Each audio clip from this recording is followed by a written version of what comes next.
5 ships, 270 men, one obsessive, battle-scarred explorer with a dream so insane.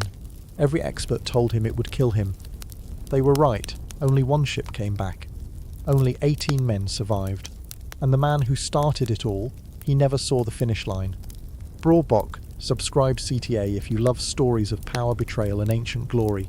Hit that subscribe button and turn on notifications. New Roman history drops every week. Part 1. The man refused to be told no 700 words. The year is 1517. Portugal is the undisputed king of the seas. Her explorers have carved routes around Africa, planted flags in India, and made Lisbon the richest port city in the known world. The age of discovery isn't coming. It's already here, blazing like a torch held over a map that humanity is still trying to understand. And standing in the middle of all that glory, overlooked, underestimated, and absolutely furious about it, is a man named Ferdinand Magellan. You know him as Ferdinand Magellan. He is not tall. He is not particularly handsome. He walks with a permanent limp, a souvenir from a battle in Morocco, where a lance punched clean through his leg. But when Magellan enters a room, something shifts. There's a stillness to him, a cold, calculating intensity behind his eyes that makes men uncomfortable, like they're being measured for something they don't fully understand yet. Magellan has spent years in service to the Portuguese crown. He sailed to India. He fought in brutal naval engagements across the Indian Ocean. He watched lesser men get promoted over him again and again. He petitioned King Manuel I of Portugal for a raise in his pension, a modest request from a decorated veteran, and the king didn't just say no. He dismissed him, publicly, humiliatingly. That was a mistake, because Magellan didn't go home and sulk. He went to Spain in 1518. Magellan stands before the young King Charles I of Spain, a teenager who will one day become the most powerful ruler in European history. And he unrolls a map. His pitch is breathtaking in its audacity. Everyone knows the Earth is round. That's not new. What's radical is what Magellan claims he can do about it. The Portuguese control the eastern route to the Spice Islands, those impossibly lucrative islands in Southeast Asia, where nutmeg, cloves and pepper are worth more than gold. But Magellan believes there is another way, a western route, through the bottom of South America, across an ocean no European has ever successfully crossed, and around the entire globe. He is proposing, with a straight face and iron conviction, the first circumnavigation of the Earth. King Charles leans forward. The Spanish court is sceptical. His advisors whisper that this Portuguese defector is a madman, that the Southern Passage doesn't exist, that even if it did, the ocean beyond it would be too vast, too savage, too unknown to survive. Magellan doesn't flinch. He never flinches. Charles says yes. By September 1519 the fleet is ready. 5 ships, the Trinidad, the San Antonio, the Concepcion, the Victoria, and the Santiago, sit heavy in the harbour at Sanlúcar de Barrameda, loaded with enough provisions for 2 years at sea. The men are a rough, multilingual, volatile mix. Spanish sailors who resent taking orders from a Portuguese captain, veterans who've seen real danger, young men chasing glory they can't yet define. Somewhere in the mix, a young Italian scholar named Antonio Pigafetta, who will keep a diary that history will forever be grateful for. 270 souls. 5 ships. One impossible idea. Magellan stands at the prow of the Trinidad as the harbour shrinks behind them. The Atlantic stretches ahead, vast, grey, indifferent. He has crossed oceans before, but never like this, never with so much at stake. Never knowing that somewhere out there, before this voyage ends, men will mutiny against him. Storms will tear his fleet apart, and the passage he promised the King of Spain may not even exist. He doesn't know all that yet, but the ocean does, and it is already waiting. The Atlantic is brutal from the start. Storms hammer the fleet before they've even lost sight of the Canary Islands. The ships groan and pitch in swells that seem designed by God himself to turn men back. Provisions rot faster than expected. Tempers, already running hot between the Portuguese commander and his Spanish captains, begin to boil. Because here's something the history books often gloss over. Magellan's officers hate him, not dislike. not distrust. Hate. 3 of his 5 captains, Juan de Cartagena, Gaspar de Quesada, and Luis de Mendoza, are Spanish noblemen who never wanted a Portuguese foreigner in command.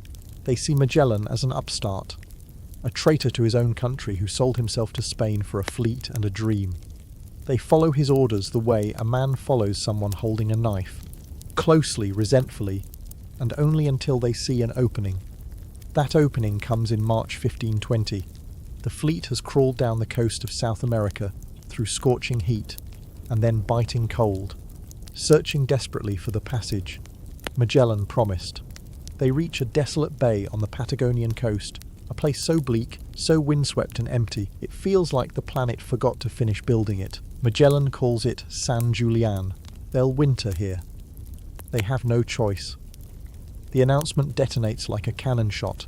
The captains have had enough. They didn't sign up to freeze at the bottom of the world, chasing a ghost passage that every sane navigator says doesn't exist. The men are scared. Rations are being cut. The southern nights are long and punishing, and Magellan, cold, inflexible, refusing to explain his plans or share his charts with anyone, gives them nothing. No reassurance, no transparency, just orders. So on the night of April 1st, 1520, 3 ships mutiny. Cartagena, Quesada and Mendoza seize control of the San Antonio, the Concepcion and the Victoria. They lock up Magellan's loyalists. They send a boat to the Trinidad with a message, essentially an ultimatum: bow to their authority or be outvoted 3 ships to 2. Most men would negotiate. Most commanders would try to talk their way out, buy time, make promises. Magellan does none of that.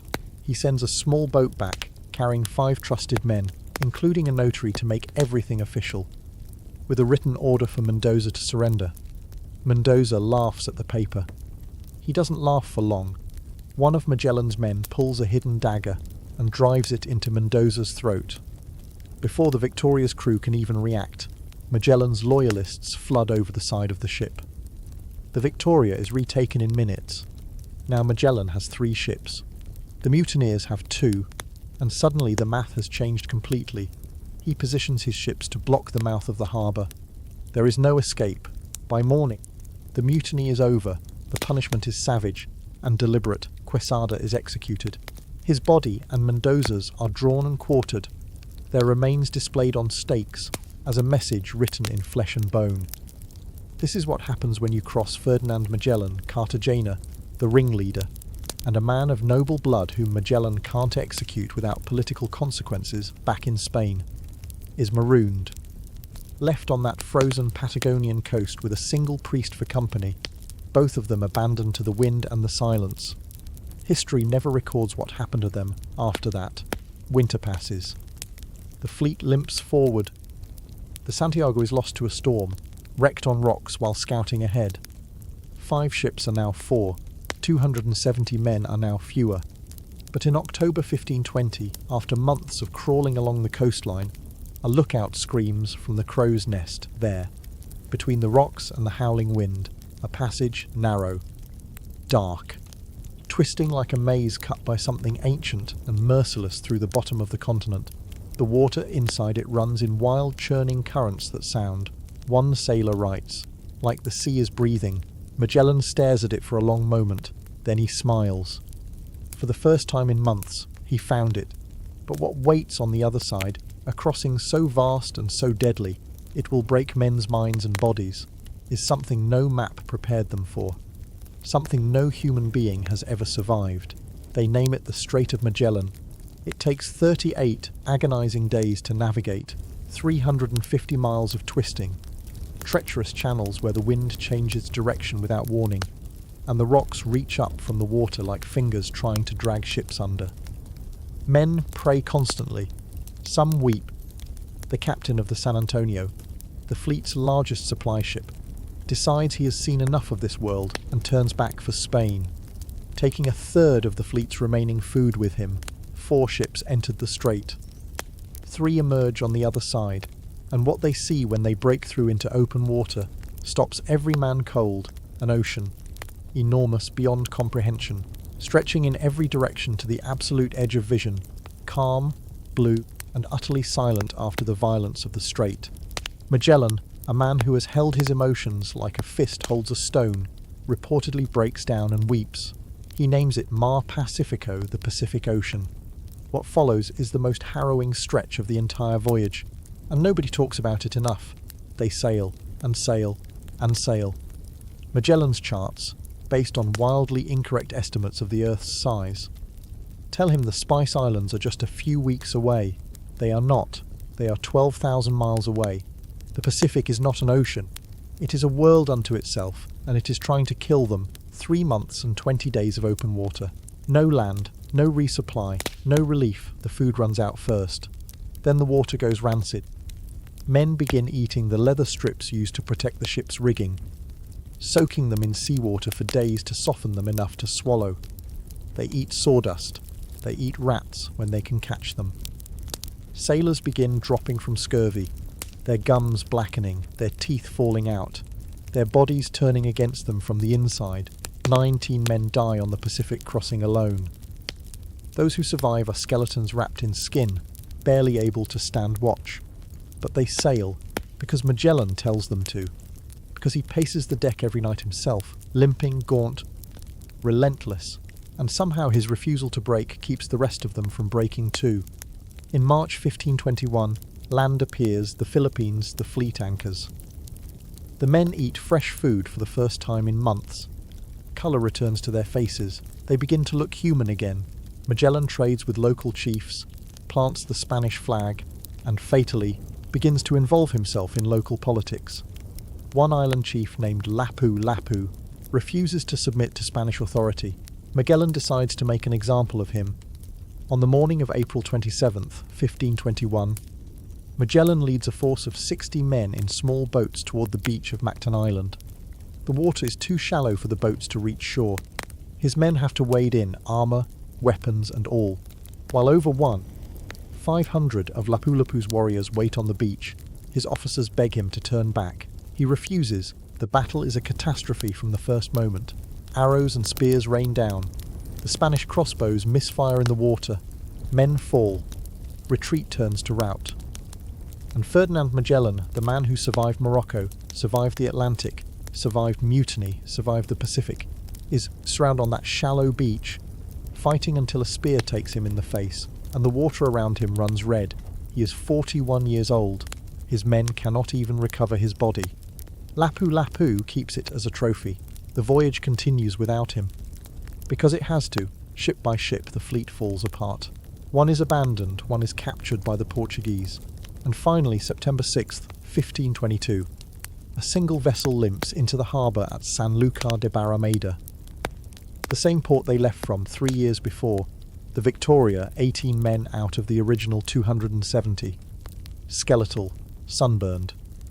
Trembling on the deck of a ship, so battered it's a miracle it's still floating. But they did it. For the first time in human history, men had sailed around the entire world. They had proven beyond any doubt that the earth was round, that the oceans connected, that no sea was too vast to cross if you refused, absolutely refused, to stop sailing. Magellan didn't finish the journey, but without him there is no journey to finish. He is the man who broke the world open and paid for it with everything he had. Some men are remembered for what they completed. Magellan is remembered for what he started and what he was willing to die for. That's not failure. That's the definition of legacy. If this story gave you chills, smash that like button and subscribe for more untold stories from the ancient world. History isn't dead, it's just waiting to be told.